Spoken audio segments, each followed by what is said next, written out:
Selamat pagi, saudaraku. Ini hari Minggu, jangan lupa untuk berangkat ke gereja lokalmu untuk memuji, menyembah, dan belajar kebenaran dari setiap hamba Tuhan yang ada di mimbar suci itu. Kita mau belajar, ya. Oke, saudaraku, kita harus sungguh-sungguh memperkarakan mengenai satu hal ini. Apa itu? Yaitu apa yang Allah rasakan mengenai hidup kita. Jangan dikira-kira saudaraku. Karena kita bisa sesat kalau kita hanya mengira-ngira seakan-akan kita sudah nyenengin Tuhan padahal belum. Kira-kiranya aku sudah kok berkenan sama Tuhan padahal belum. Maka itu kita akan tersesat suatu hari nanti. Dulu kita tidak peduli apa yang Allah rasakan tentang hidup kita. Kita lebih peduli dengan apa yang kita rasakan tentang kesenangan kita, diri kita, dan apa yang menghibur hati kita. Betul nggak? Contohnya apa? Doa kita sepanjang-panjang puluhan tahun kita jadi orang Kristen, doa kita isinya suruh Tuhan ngabulin doa kita, ngabulin permintaan kita. Itu zaman kita belum dewasa, atau mungkin Anda masih di situ sekarang. Kita masih kanak-kanak, masih egosentris, bukan teosentris. Tapi sekarang di ujung akhir zaman, sebelum dunia diakhiri oleh Tuhan, saudaraku, saya mengajak kepada kita semua pencinta renungan The Message untuk serius memperhatikan perasaannya Tuhan. Apa sih yang Dia rasakan terkait dengan diri kita dan mengenai kita? Karena setiap kita pasti pernah mengalami bagaimana punya perasaan jengkel, marah terhadap seseorang. Terutama orang yang kita kasihi, yang ada di dalam bahaya atau gusar karena orang-orang yang kita kasih ini bertindak atau berperilaku sesuka hati mereka, semena-mena. Maka mari kita juga mempertimbangkan, memikirkan apa yang Allah rasakan tentang kita. Kesalkah Allah ketika melihat pola tingkah laku hidup kita? Marahkah Dia? Coba pertimbangkan itu. Di sisi lain, tentu kita juga akan mengalami bagaimana kita disenangkan oleh orang-orang tertentu. Kita membanggakan orang-orang tertentu. Bagi yang sudah berusia, orang tua, tentu mengerti bagaimana dibahagiakan oleh anak. Sehingga kita dapat membanggakan anak kita. Betul ya? Wah, ini pinter anakku yang ini nih.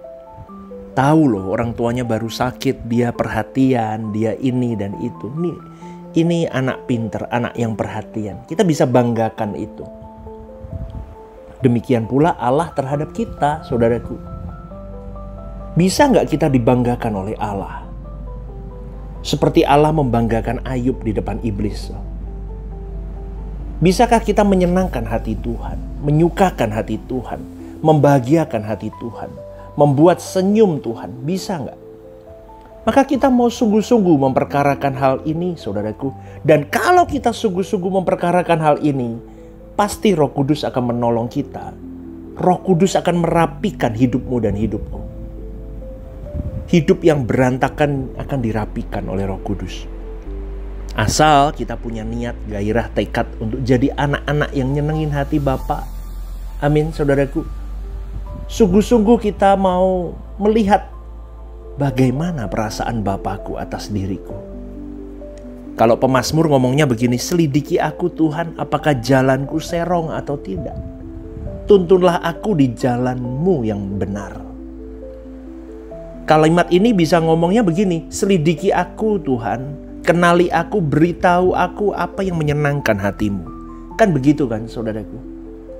Apakah aku membanggakan untuk perasaanmu atau tidak?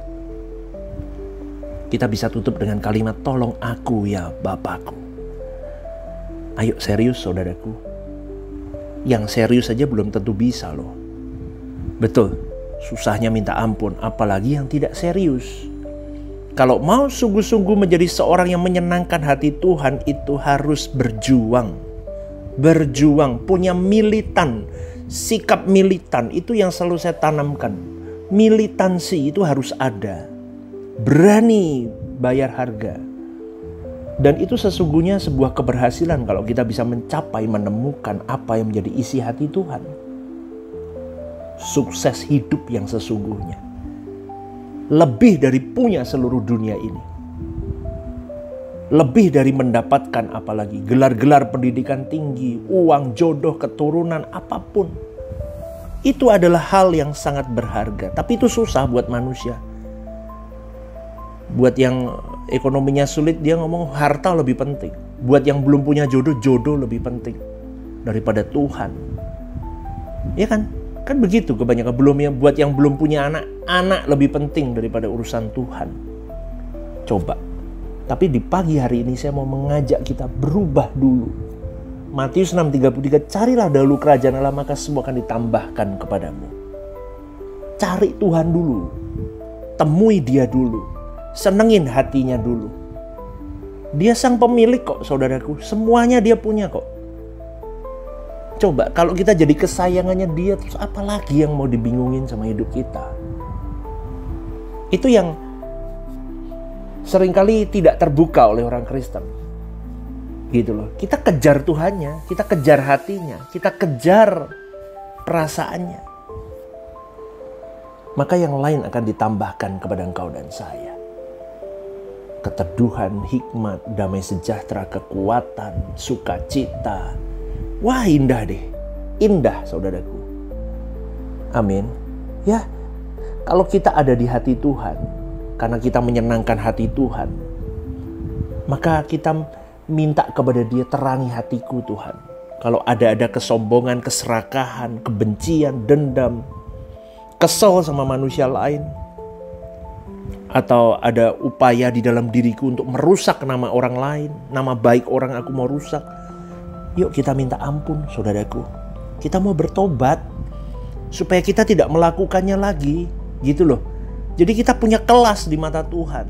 Kelasnya apa? Anak Allah yang benar. Begini nih, disakiti nggak jelekin orang. Wah, hidupnya benar, pegang duit jujur, pegang jabatan maksimal. Gak cuma nampang jabatan tapi gak pernah kerja. Itu semua itu orang-orang berkelas di mata Tuhan. Kenapa? Karena dia tahu, aku mau senengin perasaan Bapakku dalam setiap apa yang kupikirkan, apa yang kuucapkan, apa yang timbul dari hatiku, dan apa yang kulakukan. Itu orang kelas di mata Tuhan. Maka Tuhan akan bawa kita pada keadaan-keadaan yang berpotensi kita melakukan pelanggaran loh.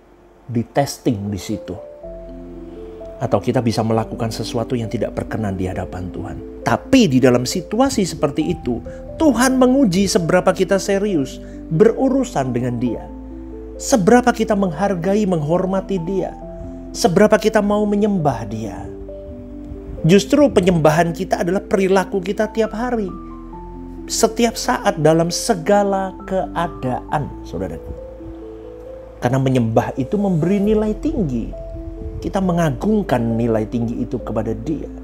Kita beri nilai tinggi bukan hanya dengan mulut atau perkataan, tetapi juga dengan perbuatan, dengan perilaku kita. Dan itu yang menyenangkan hati Tuhan, saudaraku. Itu yang memanjakan Dia.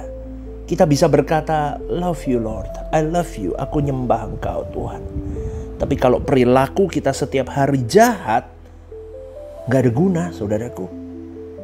Karena yang penting adalah bagaimana dalam segala perkara, garis bawah ini, segala perkara, setiap waktu yang kita lakukan itu presisi, tepat, dan tepat seperti yang Allah mau.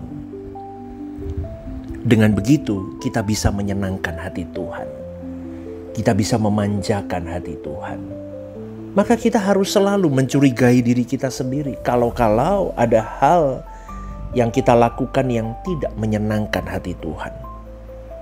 Dan jika kita melakukannya, maka kita makin mengenali diri kita dengan benar oleh pertolongan Roh Kudus. Dan pasti Roh Kudus akan menuntun kau dan saya. Memberi engkau dan saya kepekaan untuk mengerti bagaimana perasaan Allah kepada engkau dan saya. Begitu ya saudaraku ya. Paksa dirimu. Hajar dirimu tiap saat. Adakah aku sudah menyenangkan hati Tuhan atau belum? Adakah aku sudah beri nilai tinggi untuk Tuhan atau belum? Sudahkah aku benar-benar serius buat Tuhan atau belum? Begitu ya saudaraku ya, selamat pagi, selamat beribadah. Jangan malas beribadah. Ayo gerakkan kakimu berangkat. Kenapa? Mumpung masih punya kesempatan. Dukung gereja lokalmu, doakan gereja lokalmu, doakan pemimpin-pemimpinmu. Biar gereja itu membentuk hidupmu dan Tuhan memberkati semua para pelayan Tuhan, ya. Selamat hari Minggu, Tuhan memberkati.